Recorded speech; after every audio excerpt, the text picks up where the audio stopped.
The market rises for no reason other than more people were short than were long. Where is the market headed next, one might ask?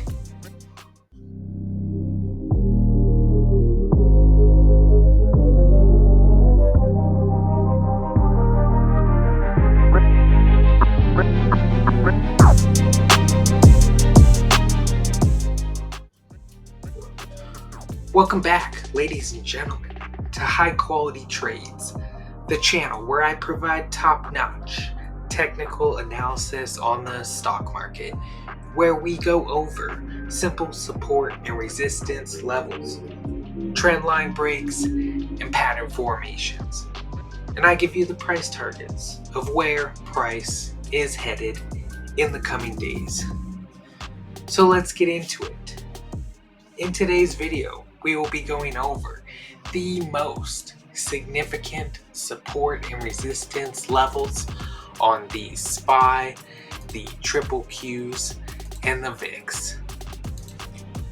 So let's start this video off here on the SPY's 4-hour time frame. So today is January 15th, and the most recent close of the SPY was 592.78. It reached a high of 593.94 and a low of 589.20. We were positive 1.82% on the day. Okay guys, so what is the SPY currently doing? Well, today we gapped up above our 585 resistance level, and we headed all the way up towards our 200 period moving average here on the 4-hour time frame. Right now we are encountering resistance at this descending trend line here, and it looks like in after hours we are peeking our head above this trend line, which is now bullish and does signal to me that it's possible that we head up towards this other descending trend line here, somewhere around the 595 level. If the SPY is able to get above this upper descending trend line, then the SPY will head up towards the $600 level.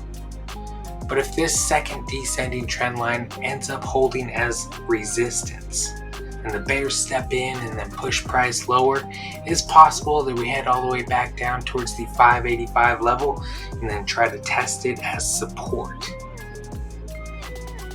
We did get quite an explosive move this morning. So now we were in the oversold territory, and I was talking about this divergence is now played out to the upside, and we have became overbought now. The RSI is over the 70 level, so that is a pretty quick move that we got in a short period of time. We are now looking for these highs here to get taken out at the 599 level. I would say this is where the SPY is reaching towards at the current moment. To get a better idea where the SPY is headed tomorrow and Friday, let's now drop down into the 15-minute time frame, and then we'll go over our 200 period moving average. So right now we are above the moving average. We are quite extended from it. So that may mean that these two descending trend lines end up holding as resistance, and the SPY could head back down towards the 200 period moving average.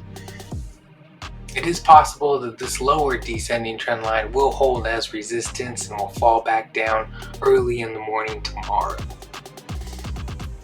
There are some divergences building here on the 15-minute time frame RSI and our momentum indicator, so that is signaling that a pullback is most likely coming for these signals to be taken out. The RSI and these momentum indicators must take out these previous highs here to nullify the divergences that are occurring at the current moment.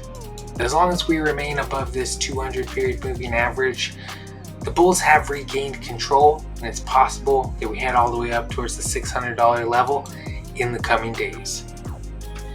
Alrighty, that's going to be it for the SPY. Let's now go over the triple Qs here on the 4-hour time frame. So just like SPY, we got a big move early in the morning off that CPI report coming in just as expected. So we did head up towards the next resistance level of 516.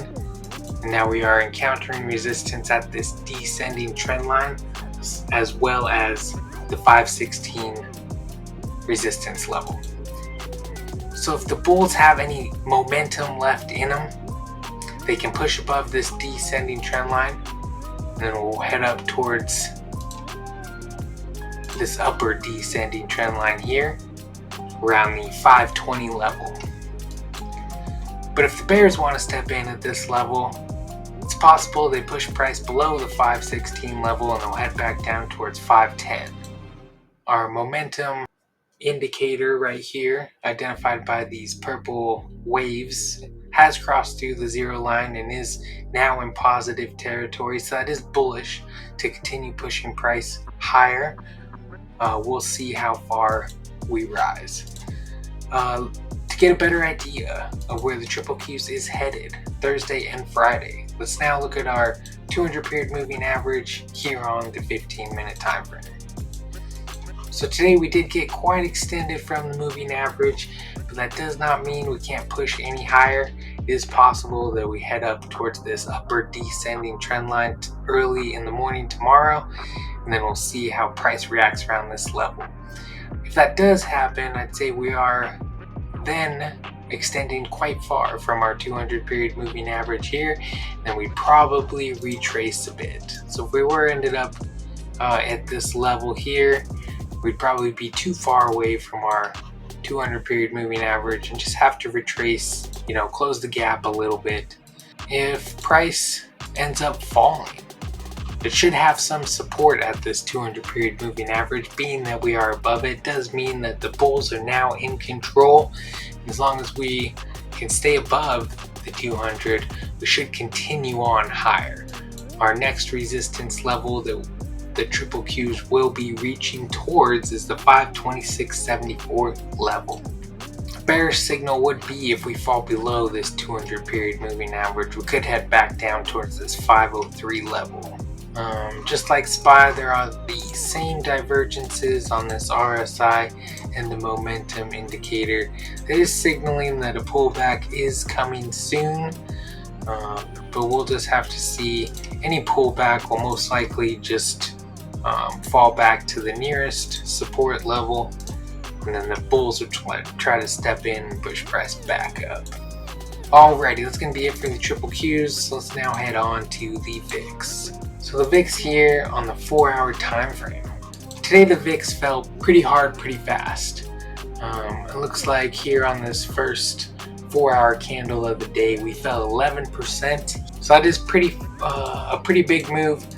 It may signal that we might get a gap up in the morning, which would mean a gap down on the SPY and the triple Qs.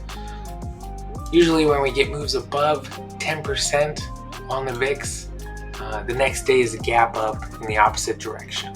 So gap up or gap down. It looks like here on the VIX we will have support at 571, and if this level breaks, the next support level will be 1422.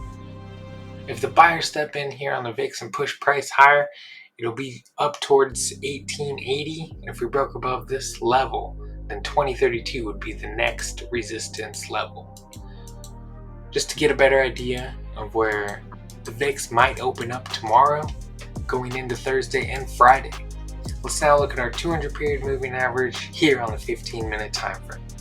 So today we fell below the moving average, which means the bears are now in control here on the VIX, and it could continue moving lower. It's most likely we hit this 1571 level before any attempt by the bulls to try to push price back up.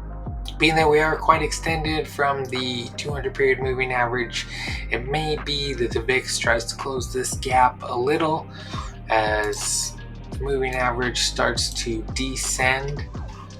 It will now act as resistance as price comes near it, most likely anyway. If we were to break above it, that would be a bearish sign for the market. We do have a bullish divergence forming on the 15-minute here between these lows here and these lows here. So that may be a signal that we'll get a push higher early in the morning tomorrow. Our purple waves here have also got that same bullish divergence. So most likely in the morning we'll see the VIX rise a little bit, and we'll see how the rest of the market reacts. That's going to be it for this video. Thank you guys for watching High Quality Trades. I'll see you guys in the next video.